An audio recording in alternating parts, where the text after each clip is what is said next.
طيب شكرا.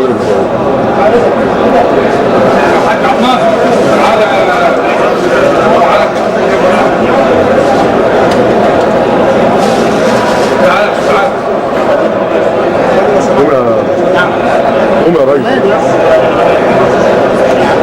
يا اخوانا عشان السمع بس. سيبنا شويه كده بعد اذنك كده سنه كده بس. افتح الله لك. بعد اذنك يا استاذ. ماشي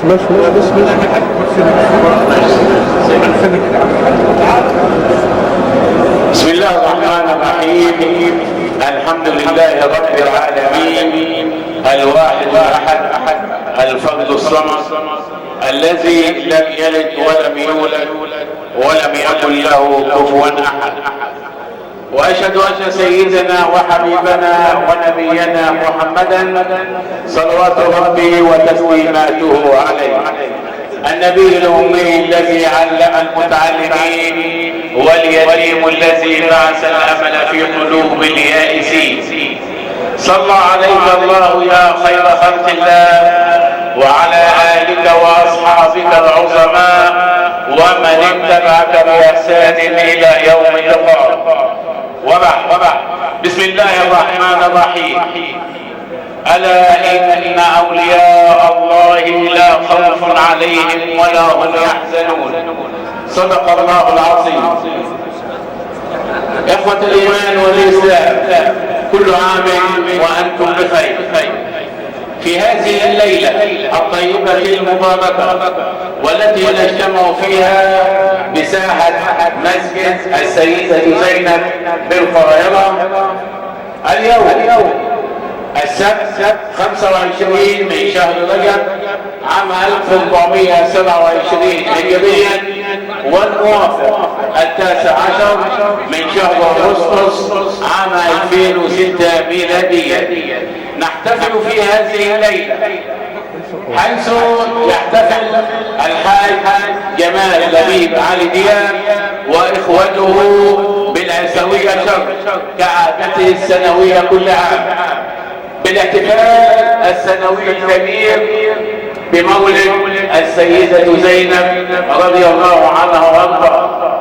وخير ما نحتفل به في هذه الليلة كتاب الله العزيز القرآن الكريم. والقرآن الكريم الليلة نستمع إليه من بيت القرآن الكريم من أعلام القرآن بجمهورية مصر العربية والعالم العربي بل والعالم الإسلامي فضيلة القارئ الشيخ محمود صديق المنشاوي ابن المنشاه ابن سوهاج ابن صعيد مصر الذي شرف مصر في جميع أنحاء العالم بتلاوة القرآن الكريم.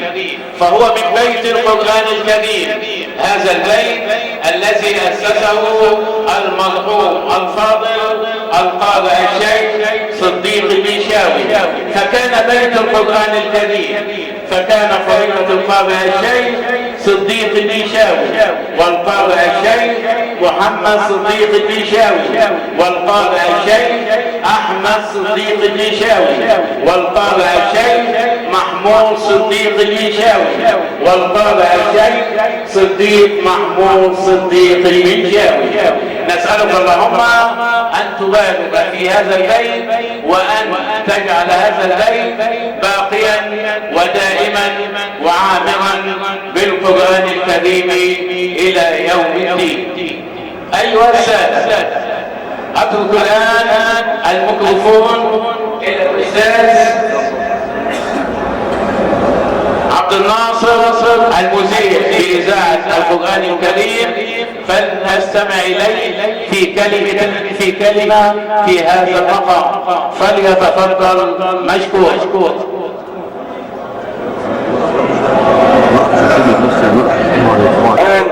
مع الحبيب المحبوب، مع قرة العين وطبيب القلوب، مع قائد العالم الإسلامي الكبير، مع فضيلة الشيخ محمود صديق المنشاوي أعزه الله وأبقاه، فلننصت ينصت خاشعين وليتفضل مشكورا. وشكرا لحضراتكم، وكل عام وانتم بخير.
من الشيطان الرجيم.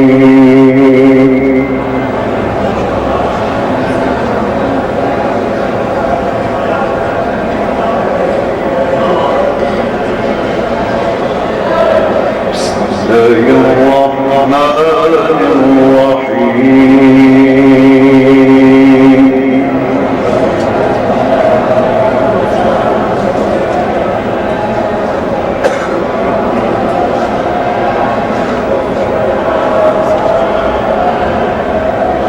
ولقد كرمنا بني آدم وحملناهم في البر والبحر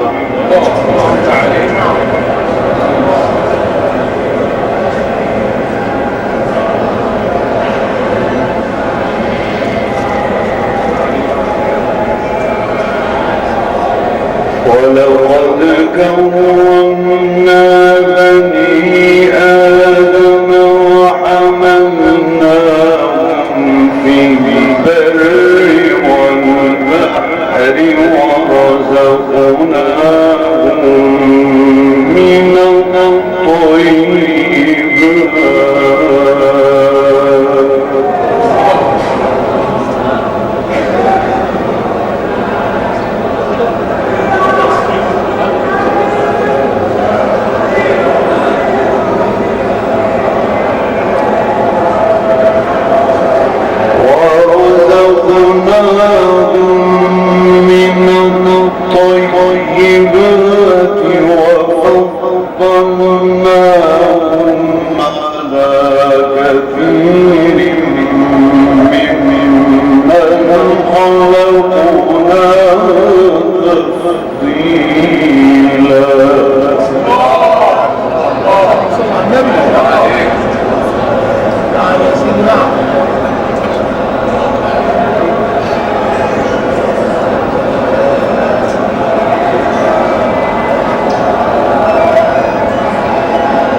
يظلمون فتيلا.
الوقت يا مولانا، خلي الناس تسمع. نعم ده بيت القرآن في مصر. نعم.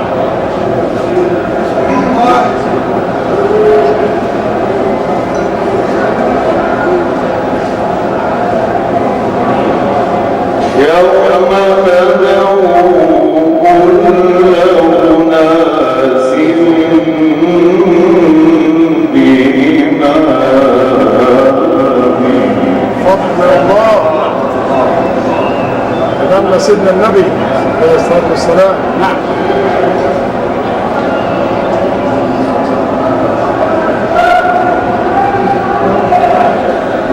فمن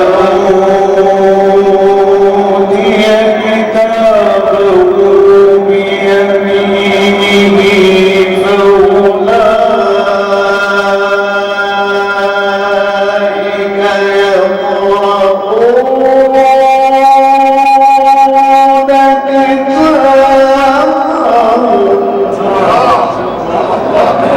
كده.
بارك الله فيك يا مولانا.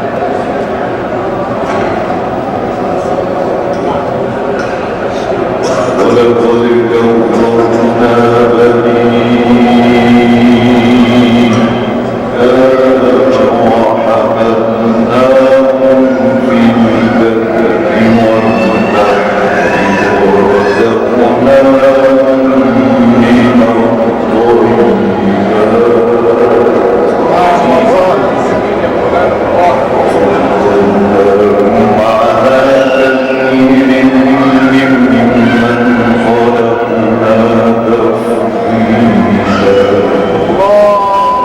الله يا مولانا. يوم ندعو كل أناس بإمامهم. تسجيل القراءات زي ما انت عايز. نعم.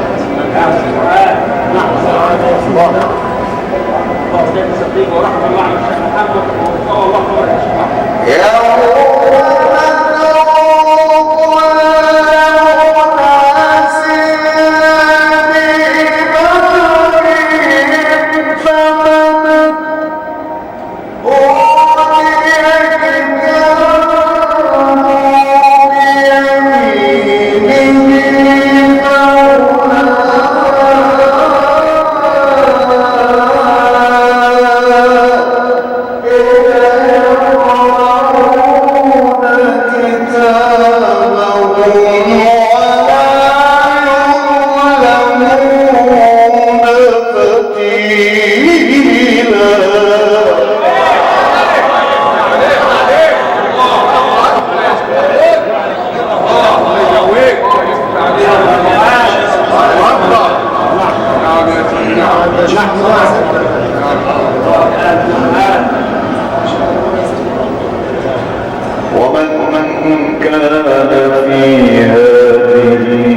أعمى فهو في الآخرة أعمى وأضل سبيلا.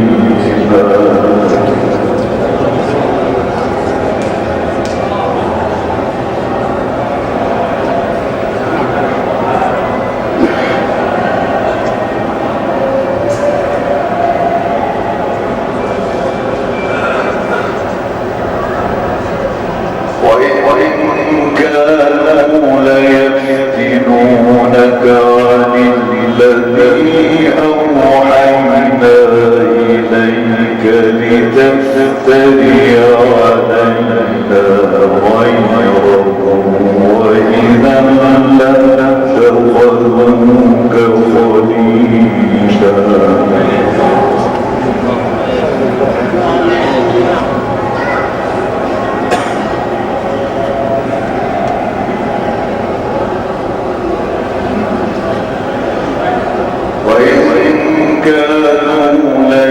ليفتنونك عن الذي أوحينا إليك لتفتري علينا غيره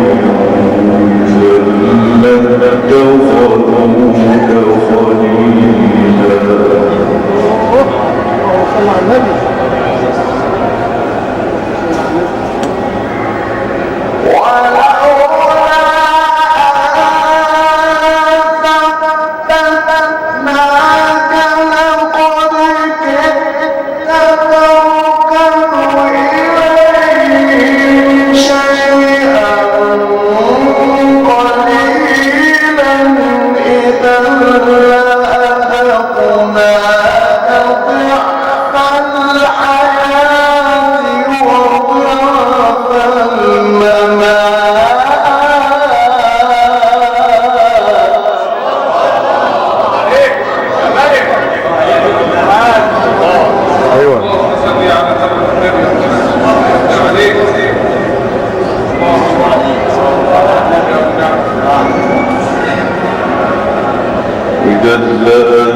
هناك ضعف الحياة وضعف الممات ثم لا تجد لك علينا نصيرا.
إذا لا هناك ضعف الحياة وضعف الممات ثم لا تجد لك علينا نصيرا.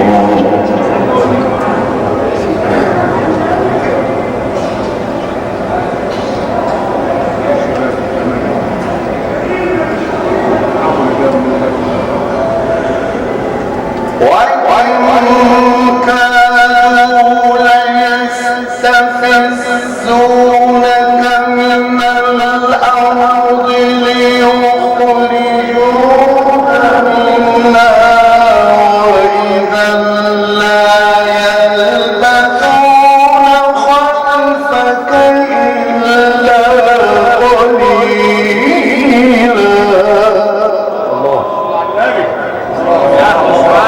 الله عليك يا ملك.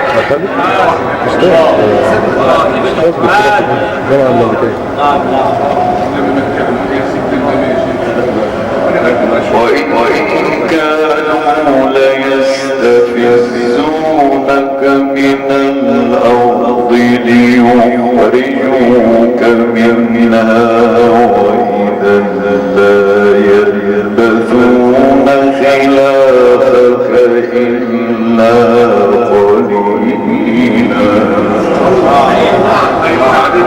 النبي يا بنت العلم يا سيدي.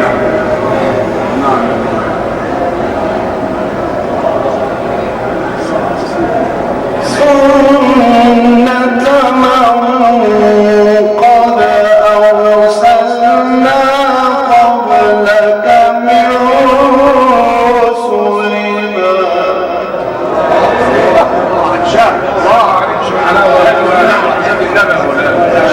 يا سيدي نعم. الله عليك.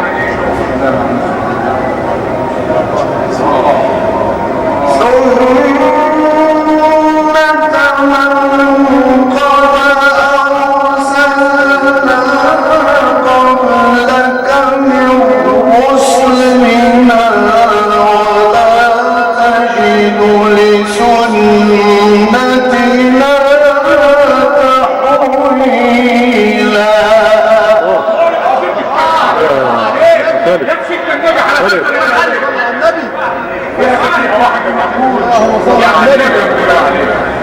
ربنا ما يحرمناش منك في حق سيد الاولين والاخرين يا رب.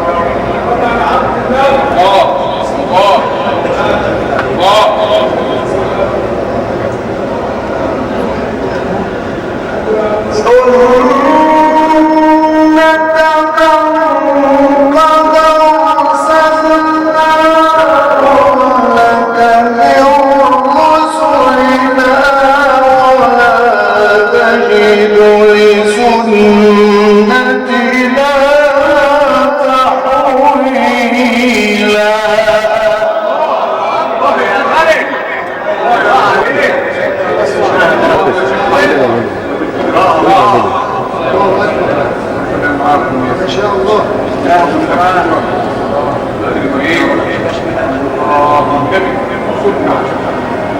سنة من قد أرسلنا قبلك من رسلنا ولا تجد لسنتنا تحويلا.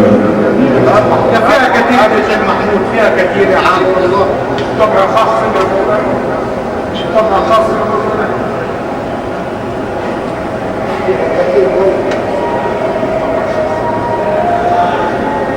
أقم الصلاة لدلوك الشمس إلى غسق الليل وقرآن الفجر.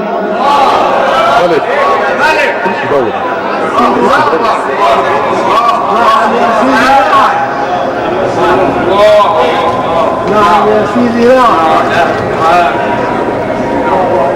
أقم الصلاة لدلوك الشمس إلى غسق الليل وقرآن الفجر. الله عليك. النبي يا مولانا رسول الله صلى الله عليه وسلم. سيدنا النبي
أقم الصلاة لدلوك الشمس إلى غسق الليل وقرآن الفجر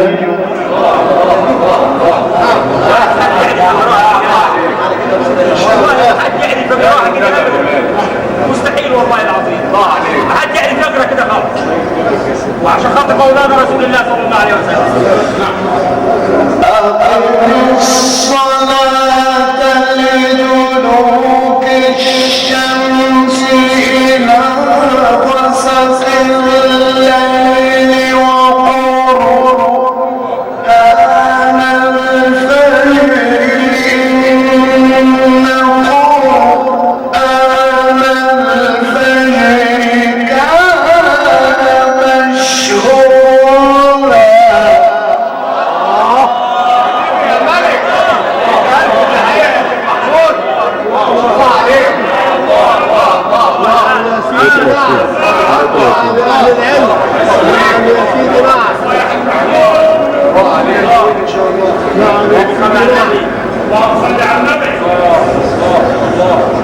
أقم الصلاة لدلوك الشمس إلى غسق الليل وقرآن الفجر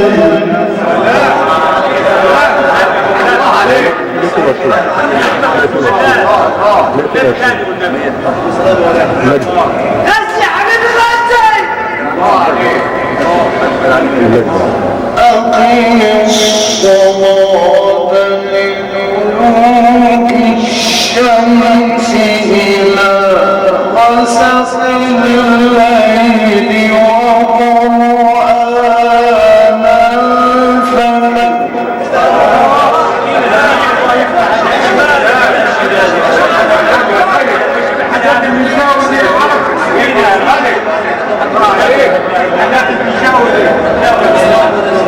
أقم الصلاة لدلوك الشمس إلى غسق الليل وقرآن الفجر إن قرآن الفجر كان مشهودا.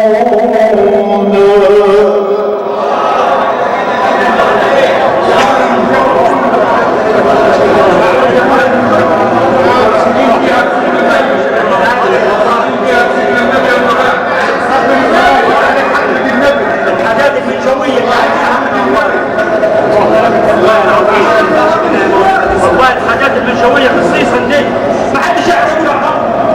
أقم الصلاة لدلوك الشمس إلى غسق الليل وقرآن الفجر إن قرآن الفجر كان مشهودا.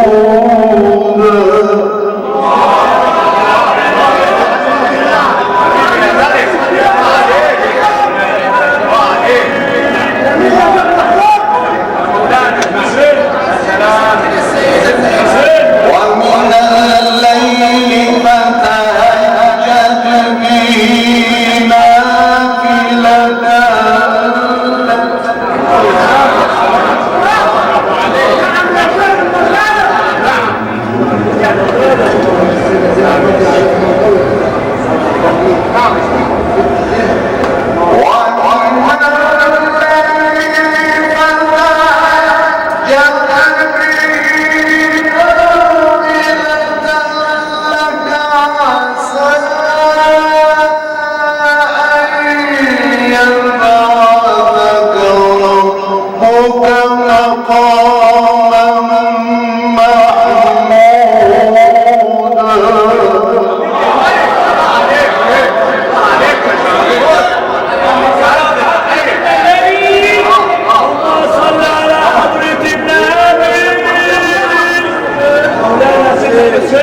أدخلني مدخل صدق وأخرجني مخرج صدق.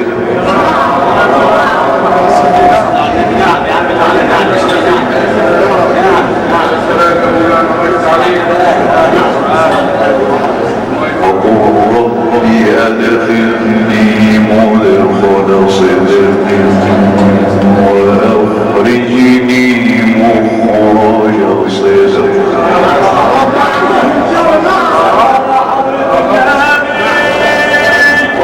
وأخرجني مخرج صدق واجعل لي من لدنك سلطانا نصيرا.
بنسمع اكتر ما بنشوف.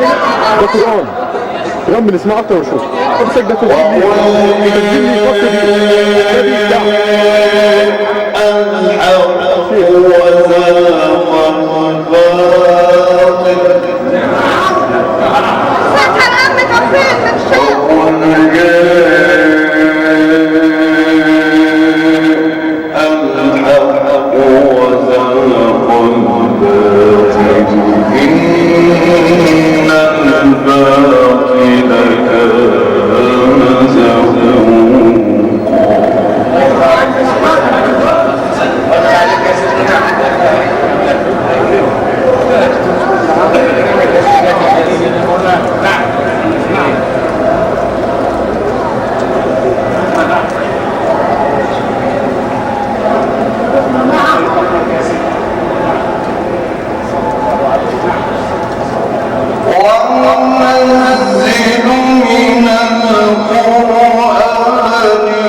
ولا يزيد الظالمين إلا